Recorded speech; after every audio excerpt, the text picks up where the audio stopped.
সমাজের মধ্যে যখন ব্যভিচার বেড়ে যাবে, অশ্লীলতা যখন সমাজের মধ্যে বেড়ে যাবে, রব্বি করিমের নাফরমানি সমাজের মধ্যে যখন বেড়ে যাবে, রব্বি করিমের পক্ষ থেকে মানব জাতিকে, মুসলিম উম্মাহকে সতর্ক করার জন্য রব্বি করিম ভূমিকম্প দেন। রব্বি করিম কি দেন?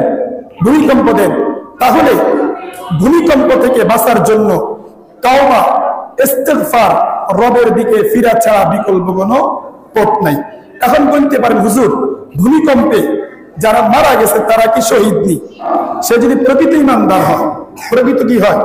ইমানদার হয়। যারা মারা গেছে তারা যদি প্রকৃত ইমানদার হয়, তাহলে এই ভূমিকম্প, আযাব ও গজব, করোনাতে যারা মারা গেছে, এই করোনাও তাদের জন্য রহমত। করোনা তাদের জন্য কি রহমত?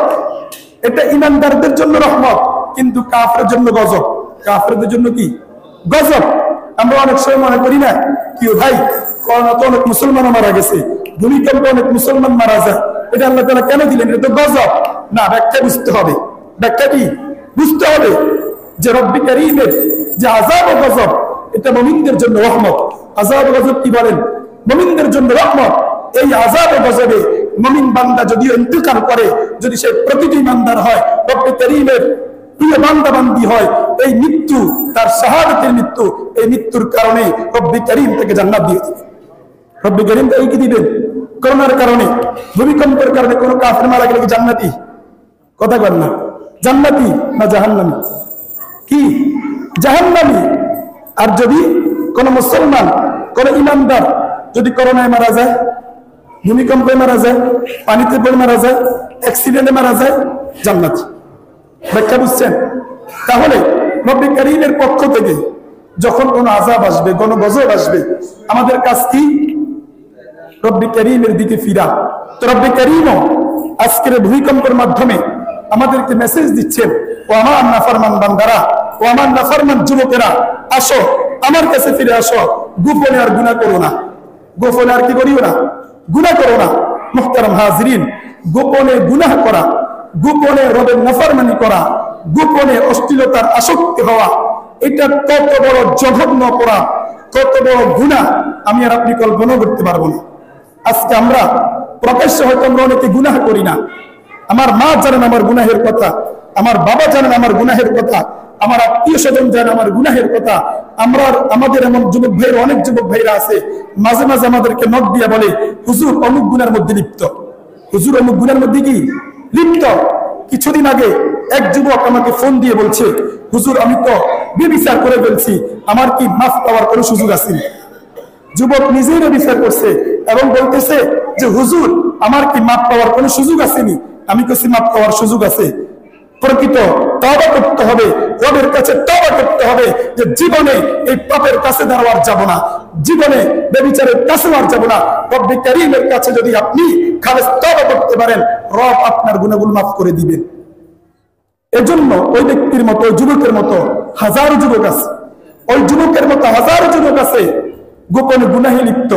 মুহতারাম হাজরিন, আমরা এখন চিন্তা করতেছি, গোপন কামরায়, একাকি কামরায় গুনাহ করতেছি, কেউ তো দেখতেছে না, বাবা দেখতেছে না, মা দেখতেছে না, দুনিয়ার কেউ দেখতেছে না। গুনাহ করলে আর কি হইব? কিছু তো হইতেছে না, নাস্তা তো আসতেছে, গুনাহ করতেছি, নাস্তা তো আসতেছে, দুপুরের খাবার তো আসতেছে, রাত্রের খাবার তো আসতেছে। এটা আমরা মনে করি। মুহতারাম হাজিরিন, প্রিয় যুবক ভাইরা, তরুণ ভাইরা, গোপন গুনাহ আপনার চরিত্রকে ধ্বংস করে দিবে, গোপন গুনাহ আপনার যৌবনকে ধ্বংস করে দিবে, গোপন গুনাহ আপনার ইবাদতের মজাকে শেষ করে দিবে, গোপন গুনাহ আপনার পুরো জীবনের জন্য অশান্তি। গোপন গুনাহ কি পুরো জিন্দেগীর জন্য কি অশান্তি। আমরা তো মনে করি যে কতক্ষণ অশ্লীলতা দেখলাম, বেহায়াপনা দেখলাম, ভালোই তো লাগলো। কথা বুঝতে পারি না, ভালোই তো লাগলো। আর শয়তান এমন ভাবে সুন্দর করে এগুলো আমাদের সামনে উপস্থাপন করে যে যুবক ভাই তুমি দেখো, ঘন্টাকে ঘন্টায় দেখো, ঘন্টাকে ঘন্টায় দেখো, কোনো সমস্যা নাই, সময়ের দিকে কোনো হিসাব নাই। তো শয়তান গুনাহের কাজগুলোকে, অশ্লীল কাজগুলোকে প্রদর্শনী এমন ভাবে করার যেগুলো আমাদের কাছে দেখতে মন চায়, দেখতে মন চায়, আর মজা লাগে, খুব মজা লাগে, খুব মজা লাগে। গুনার কাজ তো খুব কি লাগে, মজা লাগে। কিন্তু প্রকৃতপক্ষে কথা হলো এই গুনাহটা হলো আগুন। বলেন গুনাহ কি? বলেন গুনাহ কি? জোরে বলেন গুনাহ কি? আগুন। গুনাহ কি? আগুন। গুনাহ কি? অন্ধকার। গুনাহ কি? অন্ধকার। আর নেক আমল এটা হলো আলো। এটা কি? আলো। আজকে আমরা গুনার মধ্যে নিমজ্জিত আর মনে করতেছি গুনার মধ্যে শান্তি। না প্রিয় ভাই, না প্রিয় যুবক ভাইরা, এই গুনাহের মধ্যে কোন মানুষ, কোন মুসলমান শান্তি খুঁজতে পারে না। আগুনের মধ্যে ঢুকে পড়ে কেউ শান্তি খোঁজে?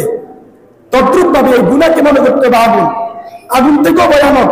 দুনিয়ার আগুন থেকে জাহান্নামের আগুন কত বেশি কঠিন হবে বলেন না? কত বেশি মারাত্মক হবে?